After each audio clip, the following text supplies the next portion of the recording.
What's up, everybody? Welcome back to the channel. This here is Legitical Response. We cover political news. We keep you up to date and keep you informed with everything that the government does. Now, we all know that we have an election coming up. A very, very consequential election, as a matter of fact. It's a presidential election. And right now, the Biden administration is actively destroying our country and then getting on television and lying to everybody. Oh, the economy's great, y'all. Oh, there's no crisis on the southern border. We need to fund Ukraine, by the way. We need to do all this stuff. Everything is just fine. Don't believe your lying eyes, you guys. Everything is just fine. Right? Well, everything is not just fine. We are watching the destruction of our country. And you might think I'm being hyperbolic when I say that, but no, I'm not being hyperbolic. Look at everything that the Biden administration has done. I could sit here and go on all day about some of the stuff that they're doing, right? Like the open borders, the funding of the war, all the lawsuits that the Biden administration is putting out. They're trying to forgive student loan debt. Like, why? The taxpayer, that's going to be subsidized by the taxpayer. That means you're going to pay off some college student who's probably not even using their degree. You're going to pay off their student debt.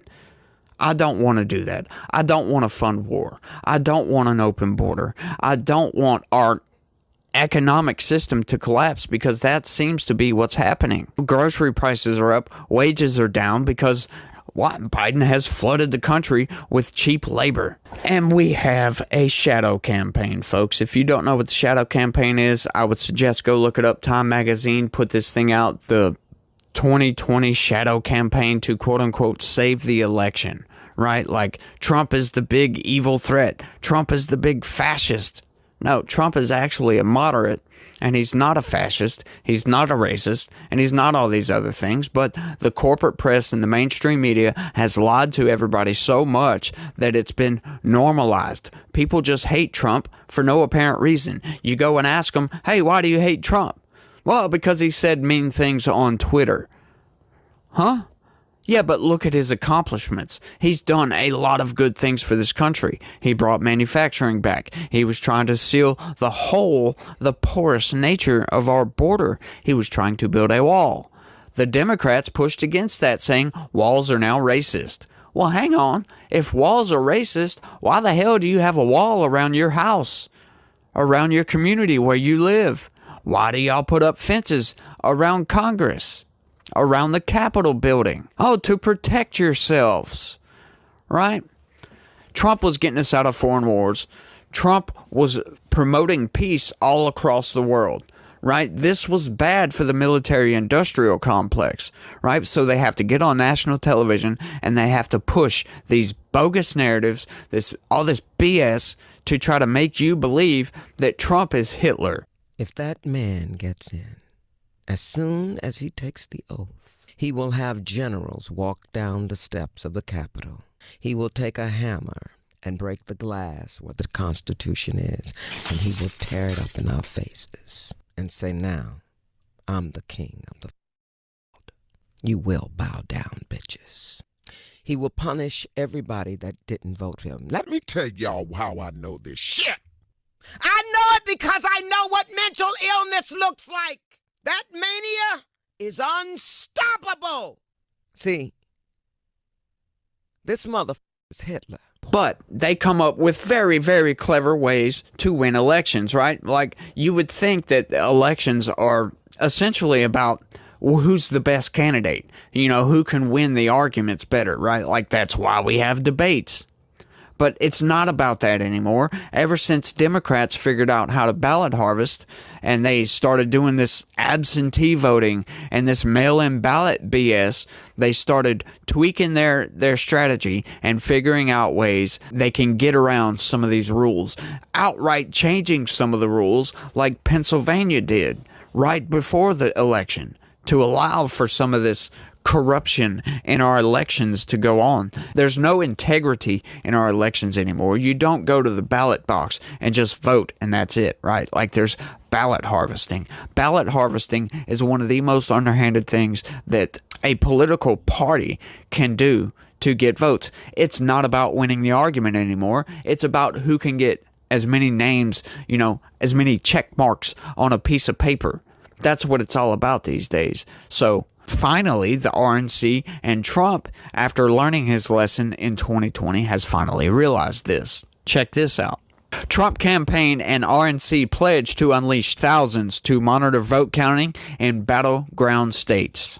Oh yeah, so essentially what they're going to do, they're going to get volunteers, they're going to get all kind of people to go and watch these people that are counting the votes, right? We need people to verify signatures. We need voter IDs. We need in-person voting. Essentially, paper ballots would be the best way to do it, but I understand machines are a whole hell of a lot faster. But you can't guarantee that your vote was actually counted in the way that it was, because it's a machine that can be hacked into and those votes changed. Now, they do have a whole lot of security around these things to try to prevent this from happening. And I'm not saying that anybody actually goes in there and changes, but the possibility remains. So we need better monitoring, right? Like, we saw a lot of underhanded stuff with the 2020 election, right? But Joe Biden won that election. Obviously, he got more pieces of paper with the check mark with Joe Biden on it. That's what the hell happened. So Donald Trump is putting forth this campaign to make sure that at least if he loses, it's a genuine loss. But if you look at what's going on right now, it doesn't look like that's going to be the case. Trump is up in all the polls. People are starting to realize that Biden is destroying the country. So I don't think he's going to lose. But the Trump campaign and Republican National Committee are pledging to deploy 100,000 volunteers and lawyers to monitor vote counting across battleground states this year. Part of what officials describe as a stepped-up focus on election integrity by the National Party.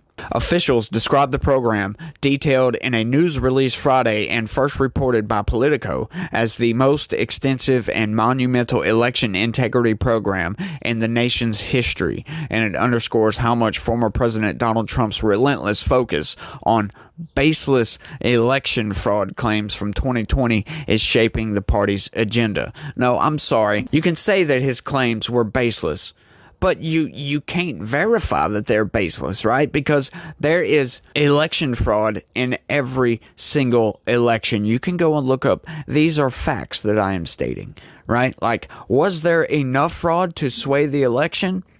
I don't know. I don't think so, but it's possible.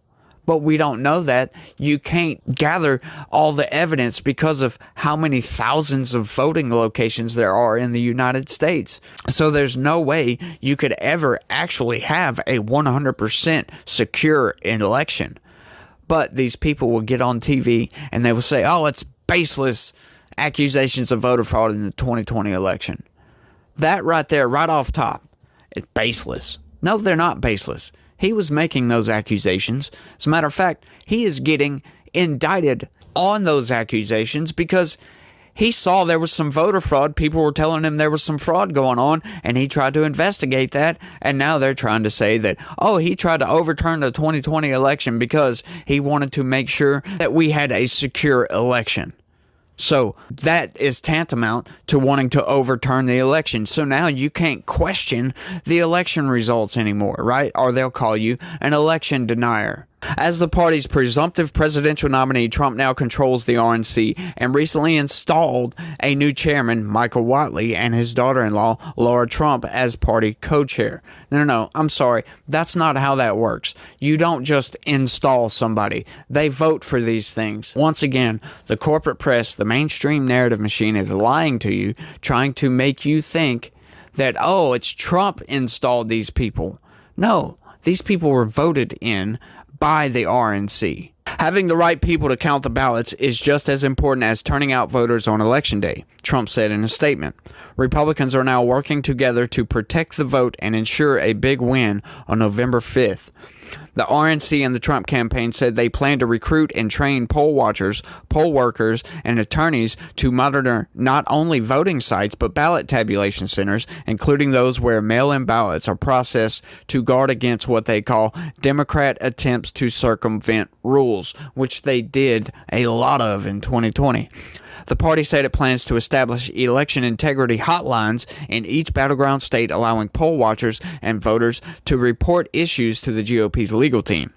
It's not unusual for political parties and candidates to work to recruit and deploy lawyers and partisan poll watchers to protect their interests as voters cast their ballots and election officials tally the results. But some Republican officials, even those who don't subscribe to the falsehood that rampant election fraud led to Trump's loss in 2020, yeah, that's me. I don't subscribe to that. But there was election fraud, have argued that the GOP was outgunned by Democrats on the legal front during that election, as communities around the country eased voting rules to allow people to cast ballots safely during the pandemic. That is correct. They did a lot of this. In a statement, Chris Spies, a veteran Republican election lawyer who is now serving as the RNC's general counsel, said, "The Democrat tricks from 2020 won't work this time. In 2024, we're going to beat the Democrats at their own game, and the RNC legal team will be working tirelessly to ensure that election officials follow the rules in administering elections," he said. Spies promised aggressive legal action if officials deviate from established election procedures or try to change them at the last minute. The new election monitoring program comes as the RNC has engaged in dozens of election-related lawsuits around the country. So, the RNC is finally waking up. They're finally seeing that the Democrats have been playing this game for a long time, right? Like ballot harvesting has been a thing for a while. We can't allow ballot harvesting. Of course, some states have outlawed ballot harvesting because it's very underhanded. You can't, it's wrong to do that. They go to like nursing homes and they get people to fill out their registration applications, and then they bring the ballots to them and say, hey, fill this out, vote for this person or this person. They're not supposed to do that.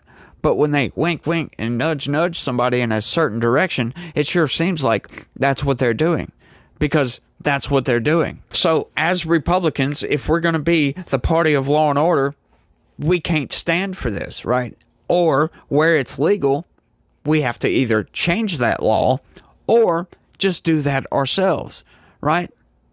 So that's what they're doing. They're finally waking up and seeing that the Democrats are they're not trying to win the argument because they can't win the argument. They're not trying to get up there and debate everybody, right? Like Joe Biden has pretty much said he refuses. He can't debate Donald Trump. He can't think, for God's sakes, right? Like, look at the man. We have put together, I think, the most extensive and inclusive voter fraud organization in the history of American politics. And this is the person that's running our country. So he's not going to debate because he can't win a debate. So it's not about winning the argument. It's more about, like I said, getting enough pieces of paper. That's all it's about.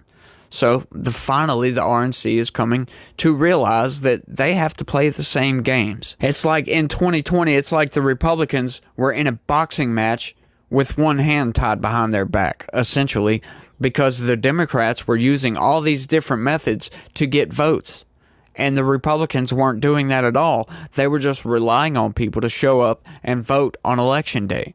Well, you can't do that anymore because the Democrats are putting out hundreds, if not thousands, of activists to get out there and get people who don't normally vote to vote. That's how Joe Biden got 81 million votes, right? Like Trump broke a record in 2020 for getting the most votes an incumbent president has ever gotten. But yet he still got beat by Joe Biden? Hang on. There's something weird going on here, right? Like, so it's not about winning the argument. It's about getting more pieces of paper. And that, to me, is BS. I want y'all to let me know what y'all think about this down in the comments section. Is this going to be a good strategy to take? Or do you think that they need to go even further than that and make sure we have enough people to get out there and go do ballot harvesting where it's legal, where we can, and play all the same little games that the Democrats play to get the pieces of paper that are required to win an election? Let me know what you think about all this down in the comments section. That's all I got for this one. I want to thank everybody for watching, and y'all try to have a good day and stay legitical. Peace.